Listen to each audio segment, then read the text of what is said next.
नमस्कार. आज आपण एका अशा विषयावर बोलणार आहोत जो आपल्या रोजच्या अनुभवाच्या, आपल्या कल्पनेच्या खूप पलीकडचा आहे. आपल्याकडे काही धर्मशास्त्रीय ग्रंथ आहेत जे निर्माता म्हणजे देव आणि त्याने निर्माण केलेलं जग यांच्यातल्या एका मूलभूत फरकावर प्रकाश टाकतात. तर आज आपण एका अशा प्रवासाला निघूया जिथे आपण आपल्या मर्यादित जगातून म्हणजे काळ आणि अवकाशाच्या बंधनातून बाहेर पडून निर्मात्याच्या अमर्याद दृष्टिकोनातून जगाकडे पाहण्याचा प्रयत्न करणार आहोत. हा प्रवास थोडा विचित्र आणि चक्रावून टाकणारा असू शकतो, पण तो नक्कीच आपल्या विचारांना नवी दिशा देईल. चला तर मग सुरुवात करूया. नक्कीच. आणि ही चर्चा देवाच्या स्वरूपाच्या दोन मुख्य पैलूंवर केंद्रित असेल. एक म्हणजे देवाचं काळाच्या पलीकडचं अस्तित्व, ज्याला आपण अनंत काळ म्हणतो, आणि दुसरं जे कदाचित त्याहूनही जास्त गुंतागुंतीचं आहे ते म्हणजे अस्तित्व आणि नास्तित्व याबद्दलचा त्याचा दृष्टिकोन. हे असे विषय आहेत जे मानवी बुद्धीला खरंच आव्हान देतात. बरोबर. आणि सुरुवातच मुळी निर्माता आणि निर्मिती यांच्यातील मर्यादेने होते की नाही? या ग्रंथांमध्ये असा उल्लेख आहे की देवाने हे जग म्हणजे काळ आणि अवकाश निर्माण करण्यापूर्वीच त्याची संपूर्ण योजना तयार ठेवली होती. पण ती निर्मित प्राण्यांना लगेच उघड केली नाही. अगदी बरोबर. आणि इथेच निर्मित प्राण्यांची म्हणजे क्रिएचर्सची मर्यादा अगदी स्पष्ट होते. आपण म्हणजे मानव आणि अगदी देवदूत सुद्धा केवळ काळ आणि अवकाशातच अस्तित्वात राहू शकतात. आपण भूतकाळात परत जाऊ शकत नाही, भविष्यात उडी मारू शकत नाही किंवा एकाच वेळी दोन वेगवेगळ्या शहरांमध्ये असू शकत नाही. ही आपल्या अस्तित्वाची एक मूलभूत चौकट आहे. आणि इथेच एक गोष्ट मला खूपच रंजक वाटली. कोणती? या स्रोतांमध्ये असं म्हटलंय की देवदूतांना सुद्धा सर्व काही माहीत नसतं. ते सुद्धा चर्चच्या माध्यमातून देवाच्या ज्ञानाबद्दल शिकतात. हे ऐकून आश्चर्य वाटतं, कारण आपल्या मनात देवदूतांची प्रतिमा खूप ज्ञानी आणि सामर्थ्यवान अशी असते. हो, आणि हेच या मुद्द्याला अधिक महत्त्व देतं. यावरून हे सिद्ध होतं की ज्ञान हे केवळ निर्मात्याकडेच अमर्याद आहे. देवदूत कितीही शक्तिशाली असले तरी ते निर्मित आहेत. त्यांचं ज्ञान मर्यादित आहे. ते फक्त तेवढंच जाणू शकतात जेवढं देव त्यांना जाणू देतो. ते स्वतःच्या मर्यादेत राहूनच शिकतात, अगदी आपल्यासारखेच. पण देवदूतांना मर्यादित ठेवण्यामागे देवाचा काय हेतू असेल?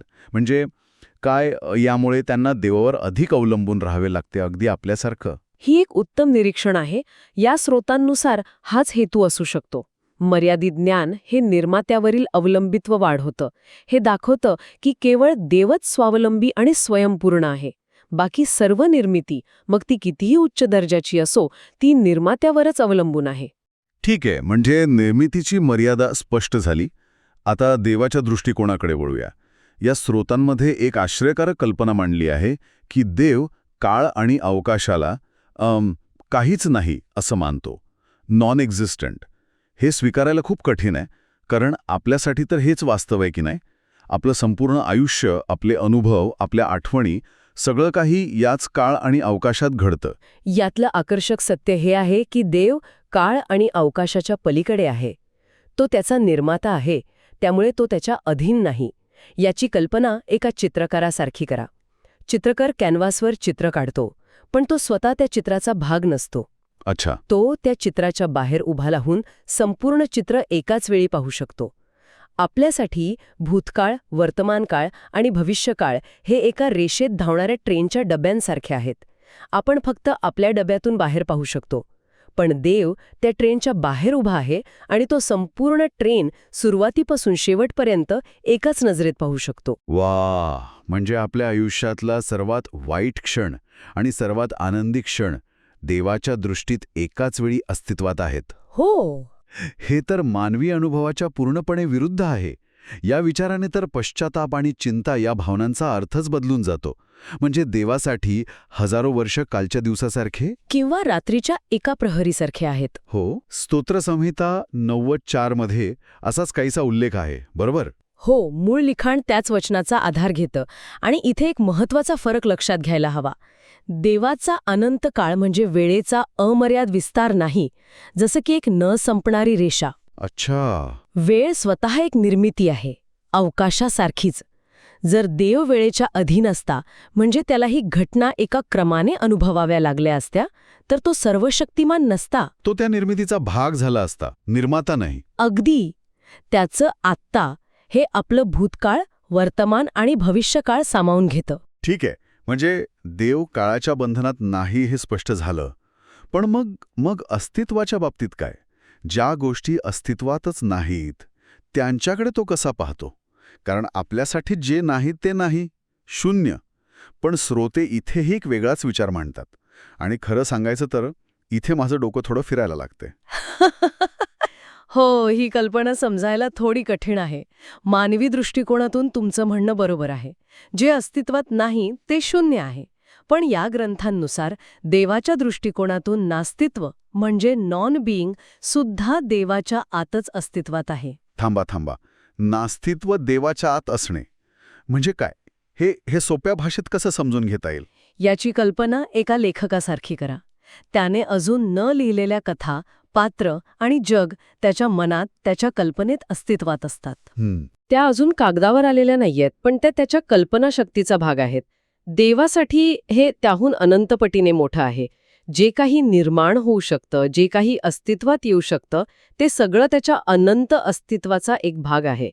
देव जेव्हा एखाद्या गोष्टीला निर्माण करतो, तेव्हा तो तिला नास्तित्वातून अस्तित्वात म्हणजे आपल्या काळ आणि अवकाशात आणतो. अरे देवा, म्हणजे जे काही अस्तित्वात नाही ते सुद्धा देवाच्या आत आहे. हो. ह्या कल्पनेने तर खरंच डोकं फिरायला लागलंय. म्हणजे शून्यालाही अस्तित्व आहे, फक्त ते देवाच्या दृष्टिकोनातून. तर मग एखादी गोष्ट नष्ट होते तेव्हा काय होतं? ती परत त्या नास्तित्वात जाते का? अगदी बरोबर. आणि ती परत देवाच्या नास्तित्वात जाते, पण ती देवापासून वेगळी होत नाही. ती त्याच्या अनंत अस्तित्वाचाच भाग राहते. यामुळे एक महत्वाचा प्रश्न निर्माण होतो की देव या गोष्टींना आहे असं मानतो की नाही असं. आणि याचं उत्तर? याचं उत्तर फक्त देवालाच माहीत आहे. आपल्यासाठी जे वास्तव आहे ते देवासाठी वास्तव असेलच असं नाही. आणि आपल्यासाठी जे अस्तित्वात नाही ते कदाचित देवासाठी अस्तित्वात असेल. मग देवाच्या या पलीकडच्या म्हणजे आपल्या समजण्याच्या पलीकडे असलेल्या स्वभावाचे आपल्यासाठी काय परिणाम आहेत? हे फक्त एक तात्विक विचार आहे की याचे काही व्यावहारिक परिणाम आहेत? जर आपण याला मोठ्या चित्राशी जोडून पाहिलं तर याचे खूप खोल परिणाम आहेत. हे देवाच्या 3 मुख्य गुणधर्मांशी जोडलेले आहे: सर्वज्ञता, सर्वशक्तिमंता आणि अपरिवर्तनीयता. चला एक एक करून पाहूया. सर्वज्ञता म्हणजे सर्व काही जाणणारा. हो, देव काळ आणि अवकाशाच्या पलीकडे असल्यामुळे तो सुरुवातीपासून शेवटपर्यंत सर्व काही जाणतो. कोणतीही गोष्ट घडण्यापूर्वीच त्याला तिचे सर्व परिणाम माहीत असतात. प्रत्येक मनुष्याच्या प्रत्येक निर्णयाचा परिणाम काय होईल हे त्याला सृष्टी निर्माण करण्यापूर्वीच माहीत होते. हे ऐकायला तर ठीक आहे, पण व्यावहारिकदृष्ट्या हे कसं शक्य आहे? जर देव सर्व काही आधी जाणतो तर आपल्या निवडीला काही अर्थ उरतो का? मग आपलं स्वातंत्र्य कुठे गेलं? हा एक खूप जुना आणि महत्वाचा प्रश्न आहे. या स्रोतांनुसार देवाचं आधीच माहीत असणं आणि आपलं निवड करण्याचं स्वातंत्र्य या दोन्ही गोष्टी एकाच वेळी खऱ्या आहेत. देव जाणतो की आपण काय निवडणार आहोत, पण तो आपल्याला ती निवड करायला भाग पाडत नाही. तो आपल्या निवडीचा आदर करतो. पण हे कसं शक्य आहे? हे समजायला कठीण आहे, कारण आपण काळाच्या रेषेवर विचार करतो, पण जो काळाच्या बाहेर आहे त्याच्यासाठी हे शक्य आहे. ठीक आहे, आता सर्वशक्तिमानतेबद्दल बोलूया. या स्रोतांमध्ये एक धक्कादायक विधान आहे की देव चुका करू शकत नाही. 1 मिनिट थांबा, हे थोडं गोंधळात टाकणार आहे. जर देव सर्वशक्तिमान आहे तर तो काहीही करू शकतो, अगदी चूकसुद्धा. चूक करू शकत नाही हे त्याच्या सर्वशक्तिमान असण्यावर मर्यादा घालत नाही का? या विरोधाभासाबद्दल काही म्हटलं आहे का? श्रोते असे सांगतात की चूक म्हणजे काय? म्हणजे अज्ञानातून किंवा असमर्थतेतून घडलेली गोष्ट. बरोबर. पण जो सर्व काही जाणतो आणि सर्व काही करू शकतो, तो चूक कशी करू शकेल? जर त्याने काही चूक केली तर त्याला त्याचे सर्व परिणाम आधीच माहीत असतील. त्यामुळे ती चूक न राहता एक जाणून बुजून केलेली कृती ठरेल. अच्छा. आणि असं करणं हे देवाच्या प्रेम आणि न्यायाच्या स्वभावाच्या विरुद्ध आहे. म्हणून त्याच्या स्वभावामुळे तो चूक करू शकत नाही, त्याच्या शक्तीच्या अभावामुळे नाही. आणि तिसरा गुणधर्म अपरिवर्तनीयता, म्हणजे तो कधीही बदलत नाही. हो, तो काल, आज आणि उद्याही तसाच असेल. पण जो देव कधीच बदलत नाही तो आपल्यासारख्या सतत बदलणाऱ्या माणसांशी कसा संबंध ठेवू शकतो? या स्रोतामधील विचार असा आहे की देवाची अपरिवर्तनीयता ही त्याच्या स्थिर प्रेमाची आणि न्यायाची हमी आहे. आपल्या भावना, परिस्थिती आणि निष्ठा बदलतात, पण देवाचं प्रेम आणि त्याची वचनं कधीच बदलत नाहीत. तो एक स्थिर आधारस्तंभ आहे, ज्याच्यावर आपण विसंबून राहू शकतो. तो बदलत नसला तरी तो आपल्या बदलत्या परिस्थितीमध्ये आपल्या सोबत असतो. या चर्चेत सैतानाच्या अंतिम नाशाचाही उल्लेख आहे. जरी तो भविष्यात नष्ट होणार असला तरी देव त्याला त्याच्या पतनापूर्वीच्या स्थितीत आणि त्याच्या नाशाच्या वेळी एकाच क्षणी पाहू शकतो. हे कसं? कारण जसं आपण आधी बोललो, देवासाठी सर्व काळ आत्ता आहे. चला यावर एक क्षण विचार करूया. देव सैतानाला त्याच्या निर्मितीच्या क्षणी पाहतो, जेव्हा तो एक पवित्र आणि तेजस्वी देवदूत होता. त्याच क्षणी तो त्याच्या गर्विष्ठ पतनाला पाहतो आणि त्याच क्षणी तो त्याच्या अंतिम शिक्षेला आणि नाशालाही पाहतो. एकाच वेळी. आपल्यासाठी ह्या घटना एका रेषेत हजारो वर्षांच्या अंतरावर घडतात, पण देवासाठी त्या सर्व एकाच बिंदूवर आहेत, त्याच्या अनंत आत्तामध्ये. हे आपल्या मेंदूसाठी समजायला खूपच कठीण आहे. खरंच आजच्या चर्चेतून एक गोष्ट अगदी स्पष्ट होते की निर्माता आणि निर्मिती यांच्या वास्तवात जमीन आसमानाचा फरक आहे. आपण एका छोट्याशा खोलीत बसून विचार करतो, पण देव त्या खोलीच्या, त्या घराच्या, त्या शहराच्या आणि त्या विश्वाच्याही पलीकडे आहे. आपण देवाच्या अनंत काळाची कल्पनाही करू शकत नाही. खरं तर आपण ज्या विश्वात राहतो त्यालाही आपण पूर्णपणे ओळखत नाही. या ग्रंथांमध्ये एक सुंदर रूपक वापरलं आहे.